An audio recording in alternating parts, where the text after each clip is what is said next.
Hello, welcome to Access. My name's Nathan. I'm here with Holly. Hey. Today, Holly, we and you played Mirror's Edge Catalyst, which was interesting, right?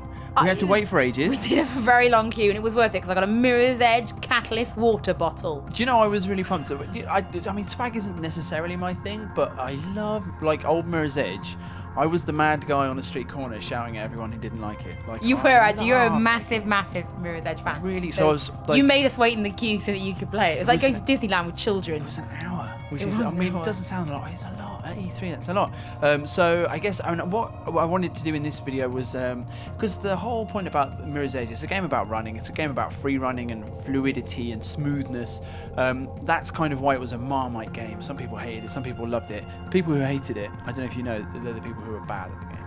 And everyone else thought it was brilliant. Or then maybe the people that get motion sick.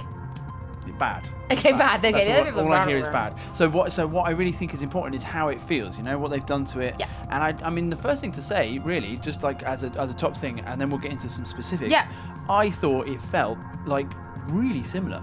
You know what? Actually, it was really, really similar. Much smoother. Smooth is definitely the right word because it didn't feel as disjointed when you weren't sure you were going. It was much easier to build the pace and momentum. Yep. And they really, when we got in, they sort of sat us in this giant white queue. That was mad. That had projectors and all, yeah, it was all around us. And this was before we got hands on. It was a bit of like an introduction, just to help talk about what you're about to play. And it was, yeah. It was so everything about the game is smoother. Smooth. It's slightly, I guess, more accessible is the way they'd say. I think it's slightly more forgiving. I think you probably go a bit faster. You jump a bit higher when you jump, and it just feels like generally like it's trying to help you. Before it was, I mean, like you say, people did. Joking aside, people got frustrated because it was a fairly punishing game. It was actually a fairly punishing game, and they have said that this one is more accessible. But if you have real skill, you're gonna go far, and just gonna be something in it for you. Do you know, I felt rusty at the beginning, but so they simplified the controls, right? Yes. So before, I remember using the face buttons to kind of to go up and much down. simpler, much more reactive now.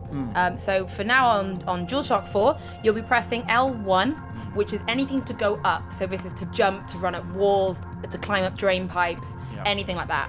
You'll be pressing L2 to do anything that goes down. So this will be jumping from ledges, rolling as you hit the ground, or of course sliding underneath objects. And it's still got that same kind of really wide field of vision. So I found myself. So basically, it feels that what reminded me immediately of the old game was I was looking around for that kind of the runner's vision, the redness, and I was fixing on an object, centering in the middle of the screen, and I was like running towards it and pressing up or down basically. And so like immediately had like a smoothness to it, which was pleasing. I think the other thing was really pleasing was to be able to do that, to look around and go, right, I'm going over there, because the maps are much more open. I don't know if I would go as far as to say open world in the sense that the maps are all completely joined to each other. It still feels like there might be large map areas to explore, but much bigger than what we've previously seen in Mirror's Edge. And it's interesting as well because we were discussing this before we went in, and I think it's something which has come up in discussions on the net, which is given that the maps are more open, how does the runner vision? Because obviously when they were linear maps previously, it was quite easy to see your goal, right? Right. Well, because they would paint stuff red. And that's where you were going. And how do they do it now? I mean, I think they've obviously it's more complicated to do that when you can set a waypoint anywhere in the more open maps, but they still have the same thing applies. So however they have done it, they have designed their system and the level itself so that they can still paint red stuff to give you a route through the world. So which is nice. You know, that's reactive. It adapts to wherever you set your waypoint. That was a really smart thing. And the waypoint, you can just do whatever you want, and you can just go set it there, have fun trying to get there and see what's along the way. There were like collectibles you could pick up, like little gold fragment things you could jump through and collect. Clearly going to kind of reward exploration through the city. Definitely. And then there were like things on the map, right? Like interesting things that weren't story, like side quests. There was delivery quests, races, and billboard hacks. Yeah. So I mean, all the kind of things that you'd expect to find kind of in any open world, really, kind of missions, which are going to be, there's going to be batches of them all over, just to keep you kind of doing different activities in different parts of the map. So race is pretty simple. It's point to point, usually with another kind of carrier, like another runner. Billboard hacks were meant to be a bit like a puzzle, because the idea is you could see the billboard, but it was how do I get there? once you finally do find the path, then you hack the billboard, and then it puts up your runner's kind of logo instead of your tag. I knew that was the cool word. Yeah, like an urban thing. And then there was deliveries where you'd find it was like a small capsule. Think like Dragon Ball Z Capsule Corp. One of these, you'd nab it, and then because you had taken something, the security guard would then be dropped in your route, and it would actually be a combat fight to get to a delivery. So, and that was the interesting thing, the combat. That's really different. That's actually, for me, I felt like that had the biggest overhaul, because the combat is what really affected the smoothness and the flow and made the difficulty spike very high for me in Mirror's Edge. I think it's the only criticism of the original Mirror's Edge that I will brook, that I will ever let anyone, get away with, and that is because they built a game about running smoothly through a world, and they made it so that when you failed, you also got tangled up in combat, and the combat wasn't even bad, and it was frustrating. It's just I didn't want to do it. I wanted to have that pace still. I wanted to just barrel through. So and now I think I'm right in saying that Faith cannot use guns in this game. No, there are gadgets. Right. Now, they haven't told us what those gadgets are. We didn't certainly use any when we were playing. No. They said there will be gadgets. Now, I imagine these will be minimal, non-violent and non-intrusive, because at the end of the day, we don't want to be taking away from what Faith is or who she is. Yep. Which is, it's not about killing anyone. It's about agility. It's about agility, and the combat does that now, right? Yeah. So I'm not sure exactly how I triggered what. I was kind of messing around with the controls, but I was running. So I ran off a ledge, and there was someone. There was like a guard on the platform below me, and as I went down, I pressed X and then smashed his face in, kind of fly kicks and stuff. Fly kicks, and the speed doesn't stop though.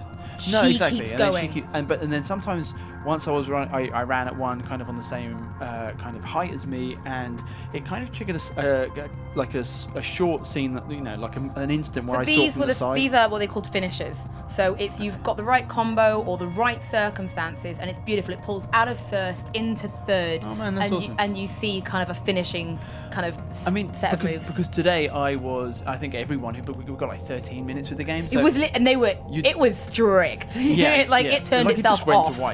So no one really got amazing at the game. I was beginning to string together a few moves and feeling pretty good. And I guess the amazing thing is, if you have a run, then it's going to be full of guards. If you pick, as you say, the right move for the right thing, you would that sense of the satisfaction you get from not only hitting all your marks and getting through all the obstacles, but then getting those moves right. That would be pretty awesome. It felt easier to achieve that without feeling like the game has been dumbed down in any way. The game is still core to what it is, but it's easier to have that euphoria of, my God, that was an amazing run. I just totally nailed that. How cool was that? And I got through these guards. And to be honest, the most fun, as so if people are watching this and they were big fans of the original game, the thing that I enjoyed the most out of everything was I had 2 minutes after I'd done all the missions at the end where I was just sort of running around trying to remember how to run up a wall, then turn, and then run up another wall, all the slightly more complicated moves, and I didn't do it. I couldn't really get all of them right, but I did. As soon as we finished, I was like, man, I just want to go. I don't necessarily want to go back and do the story or anything. R2. I just want to. R2 automatically spins the camera on the spot. Yeah, and I was just trying to get the rhythms of it right with the new control scheme. And